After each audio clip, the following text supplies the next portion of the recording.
Does being an immigrant affect how you perceive yourself? Do you feel at a disadvantage? What if I told you that being an immigrant actually can be your advantage? By the end of the video, you should be able to stop seeing yourself as underprivileged or handicapped. I personally did. I'm a first-generation immigrant, and act accordingly, even if you were struggling in a foreign country for many long years. Don't get me wrong, as I am an immigrant myself, I am completely aware of all trials you are going through. I know the odds don't appear to be in your favor, but the thing is, you still can take advantage out of your current situation.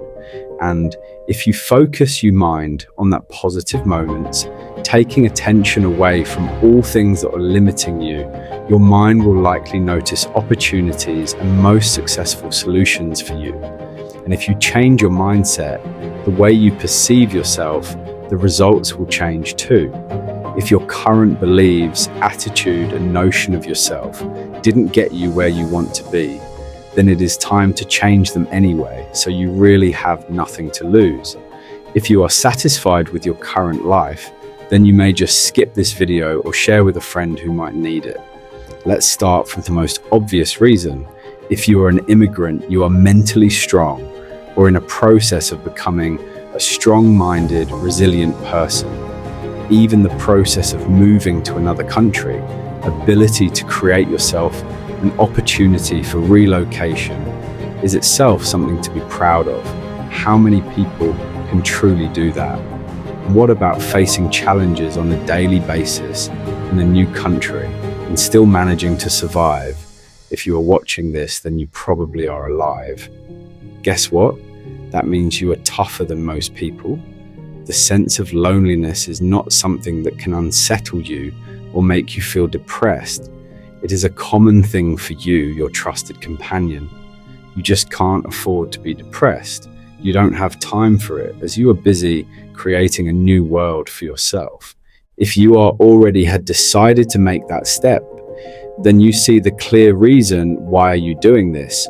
That means you more likely won't allow emotions or current negative circumstances to influence you, because you already see a desired outcome in your head and you are moving towards it. Usually it is something deeper than just driving a nice car. You are willing to take risks because you want a better life, and instead of stay quiet and just wishing, you actually are making something about it, detaching yourself from everything familiar, including the person you have been all your life. You already feel the future and know it will be worth it. If something bad happens, you remind yourself of the why you have began it all and why you have to keep going. That gives you strength to overcome everything and do the impossible. Hence, you probably can deal better than others with stressful tasks or unpredictable obstacles at work, detaching from it emotionally, ignore panic, and just focusing on finding a solution. You easily adjust to different settings, so you have a flexibility that allows you to navigate the world through two different lenses instead of one. You combine your home country mentality and perspective with the mentality and perspective of the other country you had moved to, meaning you see the world more wider. And that's definitely is an advantage for your career. The more you get used to foreign business culture, the more you can mix it with your own point of view on things.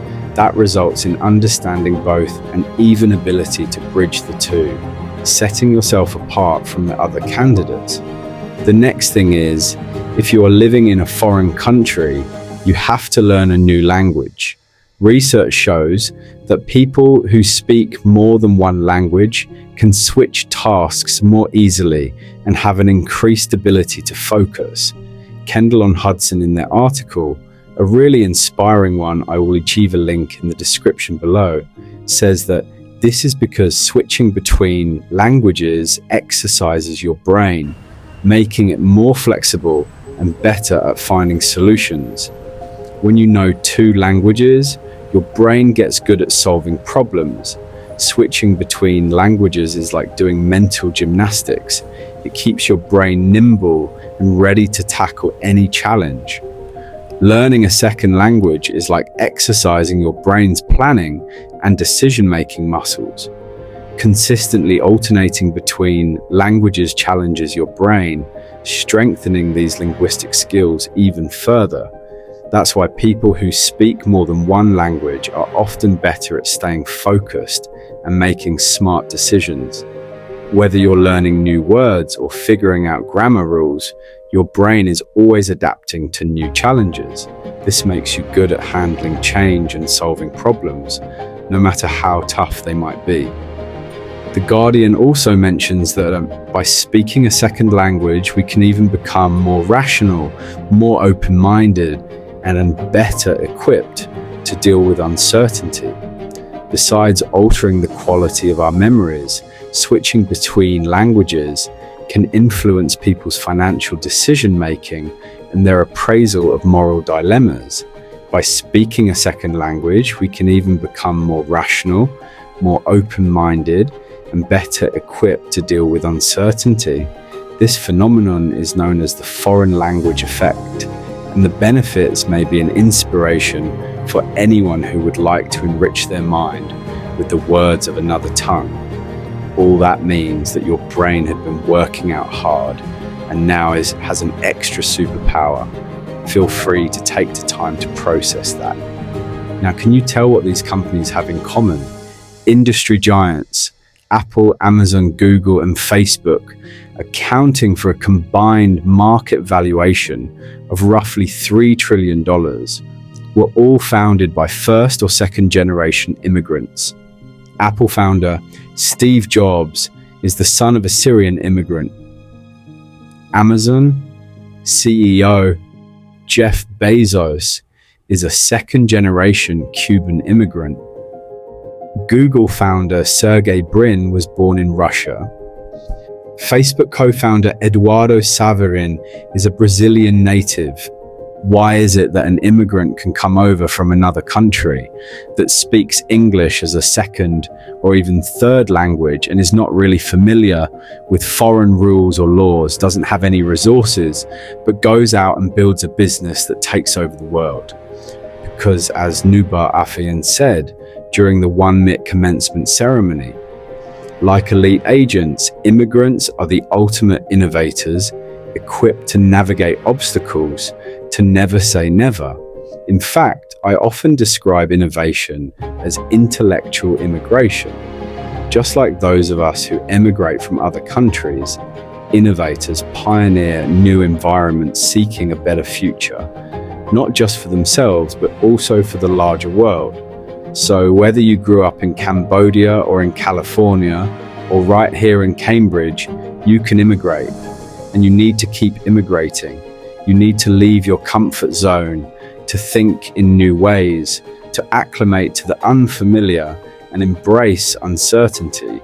If you imagine, innovate, and immigrate, you are destined to a life of uncertainty. Being surrounded by uncertainty can be unnerving, but it's where you need to be. This is where the treasure lies. It's ground zero for breakthroughs. Don't conflate uncertainty and risk, or think of it as extreme risk. Uncertainty isn't high risk, it's unknown risk. It is, in essence, opportunity. I will leave a full speech in the description. It's really worth watching. But what if I'm not an immigrant? Can you develop these immigrant mentality consciously? Yes, it is possible to obtain, especially when facing the unknown, and work your way through it. For example, Nubar Afian compared entering university to immigration.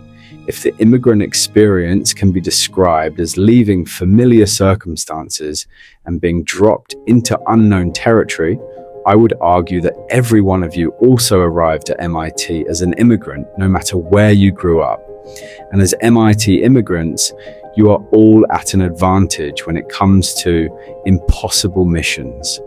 You've left your comfort zone, you've entered uncharted territory, you've foregone the safety of the familiar, yet you persist and survive. You figure out how to accomplish your mission. I want to end this video with a thought that helps to put my mind and soul at ease. I like to think that my home is not a piece of territory where I was born, but a whole world. So I feel welcomed everywhere, and I care not only for my country birth, but the whole world. P.S. I'm not a foreigner because I haven't been praying to return safely home. I haven't wasted my time imagining my house, my desk, my side of the bed. I'm not a foreigner because we are all traveling. We are all full of the same questions, the same tiredness, the same fears, the same selfishness, and the same generosity. I am not a foreigner because when I asked, I received. When I knocked, the door opened. When I looked, I found. Aleph Paulo Coelho.